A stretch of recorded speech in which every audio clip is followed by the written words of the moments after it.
వృషభ రాశి వారికి ఈ వారం అనుకూలంగా ఉంది. ఆకస్మికంగా తలపెట్టిన కార్యక్రమాలు చాలా బ్రహ్మాండంగా విజయం అవుతాయి. మీ శ్రేయస్సు కోరేవారు ఎందరో ఉన్నారని గ్రహించి సంతృప్తి చెందుతారు. రాజకీయ రంగంలో ఉన్నవారికి సభలు సమావేశాల్లో పాల్గొంటారు. మన సిద్ధాంతాలను ప్రజల్లోకి ఎలా తీసుకువెళ్లాలనే విషయంలో పార్టీ సభ్యులతో చర్చలు జరుపుతారు. వ్యతిరేకమైన ఆలోచనల ధోరణి ఇతరులపై అనుమానం మానసిక సంఘర్షణకు దారితీస్తుంది.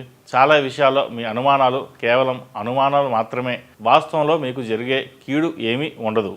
విదేశాల్లో విద్యను అభ్యసించడానికి ఉద్యోగం చేయడానికి మీరు చేసే ప్రయత్నాలు ఫలిస్తాయి. రాజకీయంగా పలుకుబడి కలిగిన వారు తెలివిగలవారు మీతో భాగస్వాములుగా చేరతారు. పోటీ పరీక్షలో విజయం సాధించి మంచి ఉద్యోగాన్ని సాధించాలనే పట్టుదల కలిగి ఉంటారు.